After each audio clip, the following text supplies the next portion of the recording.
இலங்கையில 9 லட்சம் கையடக்க தொலைபேசிகள் துண்டிக்கப்பட போகுது. அதாவது 9 லட்சம் சிம் கார்டுகள் செயலிழக்க செய்யப்பட போவதாக இலங்கையினுடைய டிஜிட்டல் பொருளாதார பிரதி அமைச்சர் சொல்லியிருக்காரு. காரணம், இந்த சிம் கார்டுகள் எதுவுமே பதிவு செய்யப்படல. சரியான தரவுகள் இல்லை அப்படின்ற காரணத்தால இவை அனைத்துமே துண்டிக்கப்படலாம் அல்லது செயலிழக்க செய்யப்படலாம் என்ற மாதிரி இப்போ சொல்லப்பட்டிருக்கு.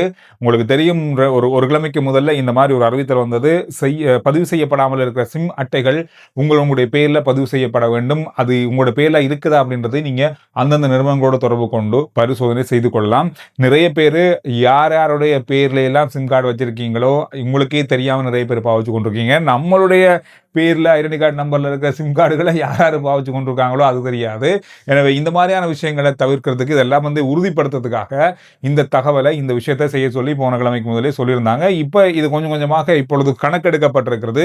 9 லட்சத்துக்கும் அதிகமான தொலைபேசிகள் இயங்கிக் கொண்டிருக்கிறது. அதுலேயும் 2,45,811 வியாபார ரீதியிலான சிம் கார்டுகள் பாவனை செய்யப்பட்டு கொண்டிருக்காம். இது கூட எந்தெந்த கம்பெனிக்கு சொந்தமானது, எந்தெந்த நிறுவனங்களுக்கு சொந்தமானது என்று சொல்லி சரியான தரவுகள் இல்லை. இதனால பலதரப்பட்ட இந்த சிம் கார்டுகளை வச்சுக்கொண்டு பல குற்றச்செயல்கள் நடந்திருக்கலாம் அப்படின்னு மாதிரி சந்தேகப்படுது.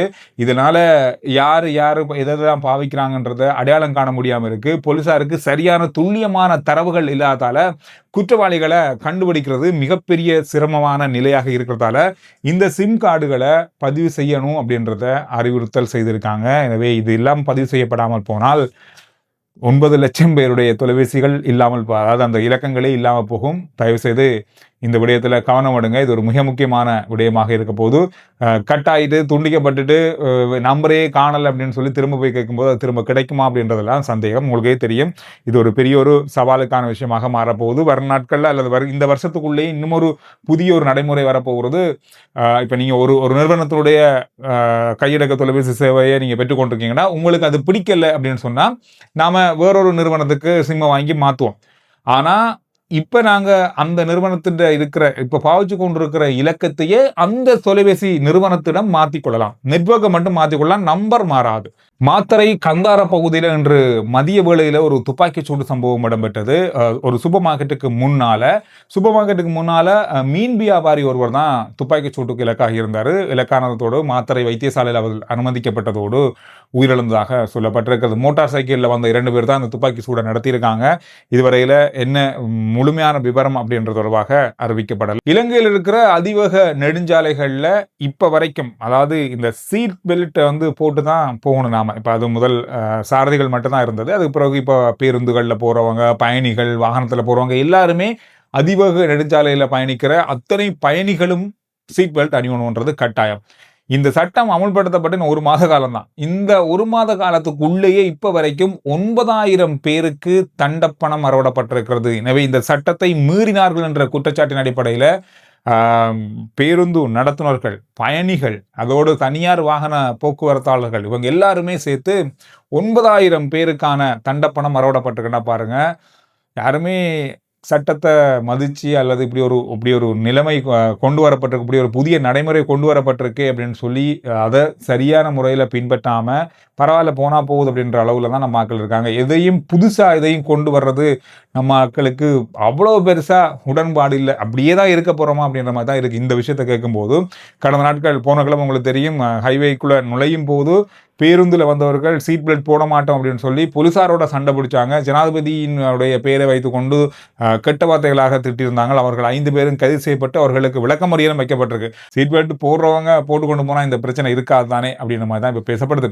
இன்றைக்கு பிப்ரவரி 21 சர்வதேச மொழிகள் தினம். சர்வதேச மொழிகள் தினம் அப்படின்னும் போது நிறைய விஷயங்கள் இதில் இருக்கு. நிறைய பேர் இந்த வீடியோ பார்க்குறீங்க, படிக்கிறவங்க பார்க்குறீங்க. ஒரு பொது அறிவுக்காக இந்த விடயங்களை உங்களுக்கு மீண்டும் ஒரு முறை ஞாபகப்படுத்துறேன். உலகத்தில் 7,000க்கும் அதிகமான மொழிகள் பேசப்படுது. அதில் 40% மொழிகள் ஆபத்து, அதாவது அழிந்து கொண்டு போகின்ற ஆபத்தில் இருக்கிறது. ஆரம்ப கட்டத்தில் இருக்கு, நடுக்கட்டத்தில் இருக்கு, கிட்டத்தட்ட அழிந்து கொண்டு போகின்ற ஒரு இறுதி கட்டத்தில் இருக்கு. 40% மொழிகள் இந்த மாதிரியான நிலைக்கு தள்ளப்பட்டிருப்பதாக சொல்லப்பட்டிருக்கு.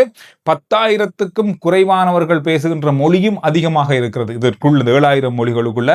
இலங்கையை பொறுத்தவரையில நமக்கு தெரியும் முக்கியமான 2 மொழிகள், தமிழ், சிங்களம், ஆங்கில மொழி 3வது மொழியாக, மற்றது வேடர்கள் பேசுகின்ற ஒரு மொழி. அது கொஞ்சம் கொஞ்சமாக இப்பொழுது குறைந்து கொண்டு போவதாக கணக்கிடப்பட்டிருக்கிறது. அதுலேயும் ஒரு 1000 பேர் தான் அந்த மொழி பேசுறவங்க இலங்கையிலே இருக்காங்க. ஒரு காலத்துல பெரிய அளவாக இருந்தது, லட்சக்கணக்கில் இருந்திருக்காங்க. ஒரு 1 லட்சத்துக்கும் அதிகமான மக்கள் பேசுற மொழியாக இருந்தது. ஆனால் இப்பொழுது 1000 பேருக்கும் குறைவானவர்கள் தான் அந்த மொழியை பேசுறாங்க. அதோட உலகத்துல அதிகமான மொழி பேசுகின்ற நாடு பப்புவா நியூகினி. இதுல 800க்கும் அதிகமான மொழிகள் பேசப்படுது. உலகத்தில் இருக்கிற 10 முதல் 12% மொழிகள் அங்கதான் பேசப்படுது. அதுக்கு பிறகு 700 மொழிகள் இந்தோனேஷியாவில் பேசுறாங்க. 700க்கும் அதிகம். நைஜீரியாவில் 500க்கும் அதிகமான மொழிகள், இந்தியாவில் 400க்கும் அதிகமான மொழிகள், அமெரிக்காவில் 300க்கும் அதிகமான மொழிகள் பேசப்படுது. உலகத்திலே அதிகமான மொழிகள் பேசுகின்ற 10 நாடுகள் எடுத்தவண்டா Papua New Guinea, Indonesia, Nigeria, India, America, சீனாவில் 300க்கும் அதிகமான மொழிகள், மெக்சிகோவில் 280க்கும் அதிகமான மொழிகள், ஆஸ்திரேலியாவில் 250க்கும் அதிகமான மொழிகள், பிரேசில்ல 220க்கும் அதிகமான மொழிகள் பேசுறாங்க. உலகத்துல அதிகமாக தமிழ் மொழி எங்க பேசுறாங்க அப்படின்னு சொன்னா இந்தியாவில் தான். 7 முதல் 8 கோடி பேர் இந்தியாவில் தமிழ் மொழி பேசுறாங்க. அதுக்கு அடுத்ததா இருக்கிறது இலங்கை. இலங்கையில 30 முதல் 40 லட்சம் பேர் தமிழ் பேசுறாங்க. சிங்கப்பூர்ல அதிகாரப்பூர்வமான மொழியே தமிழ்.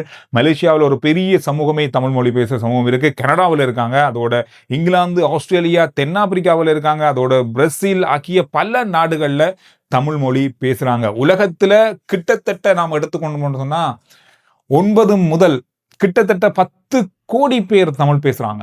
உலகத்துல கிட்டத்தட்ட 2000 வருடங்கள் பழமையான மொழி அப்படின்றது ஒரு உத்தியோகபூர்வமா உறுதிப்படுத்தப்பட்ட ஒரு மொழி. உலகத்தில் இருக்கிற 5 முக்கியமான நாடுகள்ல ஒரு மிக முக்கியமான பிரதானமான மொழியாக கூட தமிழ் இருக்கு. இந்த மாதிரி பல முக்கியத்துவம் வாய்ந்தது தமிழ் மொழி. இந்த கிழமையில அதிகமா பார்க்கிற ஒரு விஷயம் தான் எரிவாயு, கேஸ் தட்டுப்பாடு. ஏற்கனவே மஞ்சள் தான் தட்டுப்பாடுன்னு சொன்னாங்க. அது பிறகு பார்த்தா நீலம் தட்டுப்பாடு. இல்ல, நீலம் அதிக அளவாக இருக்கு. 10,000க்கும் அதிகமான மெட்ரிக் டன் இப்பொழுது இறக்குமதியாக இருக்கு. ஒரு நாளைக்கு 1500க்கும் அதிகமான மெட்ரிக் டன் விடுவிக்கப்படுது. இந்த மாதிரியான மேலதிகமாக எரிபொருள் சந்தையில விடுவிக்கப்பட்டாலும் இன்னும் தட்டுப்பாடாக இருக்கு. இன்னும் நிறைய இடங்கள்ல கேஸ் இல்லை அப்படின்னு சொல்றாங்க. நீங்க சொல்லுங்க, இந்த வீடியோ பார்த்து கொண்டிருக்கீங்க, உங்களுடைய பிரதேசங்கள்ல எரிவாயு தட்டுப்பாடு இருக்கா? அதாவது கேட்கிற நேரத்தில் எடுக்கக்கூடியமா இருக்கா? இல்ல லைன்ல தான் வாங்கணும் அப்படின்றத கருத்துக்கள்ல சொல்லுங்க. இந்த மாத கடைசியில இன்னும் ஒரு பரபரப்பான அக்கப்போர் அப்படி ஒன்று இருக்கு அப்படின்னு சொல்லலாம். அதாவது பொது பயன்பாட்டு ஆணைக்குழு இப்பொழுது மக்களிடம் கருத்துக்களை கேட்க ஆரம்பிச்சிருக்காங்க. இலங்கை மின்சார சபை சொல்லியிருந்ததானே 13.56% மின் கட்டணத்தை அதிகரிக்கணும் இந்த மாத இறுதியில் இருந்து அப்படின்னு சொல்லி, இது செய்யலாமா இல்லையா அப்படின்ற கருத்து கணிப்புகளை மக்களிடம் இருந்து எடுக்கிறாங்க. மக்களிடம் கேட்டா என்ன சொல்ல போறாங்க? கூட்டாதீங்கன்னு தான் சொல்ல போறாங்க. ஆனா மின்சார சபை இதை அதிகரிக்கலன்னு சொன்னா பெரிய பாரிய நட்டத்தை சம்பாதிக்கும் அப்படின்ற மாதிரி எதிர்ப்பு கூறப்படுறதால இந்த முறை மின்சார சபை எதிர்பார்க்கின்ற அளவு அதிகரிக்காவிட்டாலும் அதை விட குறைந்த அளவாக ஒரு அதிகரிப்பு ஏற்படலாம் அப்படின்னு தான் சொல்லப்படுது. ஆனால் எதிர்கட்சிகள் இதை வைத்துக்கொண்டு மிகப்பெரிய அளவான அரசியலை செய்ய தயாராக இருக்காங்க. நேற்று நாளில் பாராளுமன்றத்தினர் நிறைய இடங்களில் நீங்க பார்த்திருப்பீங்க, மின்சார கட்டண உயர்வு நடந்தால் மக்கள் பாதையில் இறங்கி போராடுவார்கள் அப்படின்ற மாதிரி எச்சரிக்கை விடுத்த பல விடயங்களை பார்க்கக்கூடியதாக இருந்தது. என்ன நடக்க போகுதுன்னு தெரியல. ஆனால் இந்த முறை மின் கட்டண அதிகரிப்பு கட்டாயம் ஒரு குறிப்பிட்ட அளவாவது இருக்கும் அப்படின்னு சொல்லி எதிர்பார்க்கப்படுது. எனவே இந்த விஷயங்கள் தான் இந்த நாளில் பார்க்கப்பட்ட மிக முக்கியமான தரவுகள், தகவல்கள், செய்திகளாக இருக்கு. ஆர்ஜே சந்து ரிப்போர்ட் வாட்ஸ்அப் சேனலுடைய லிங்க் முதல் கமெண்ட்ஸ்லையும் டிஸ்கிரிப்ஷன்ல இருக்கு. ஃபாலோ பண்ணுங்க. அடுத்த வீடியோல நான் உங்களை சந்திக்கிறேன்.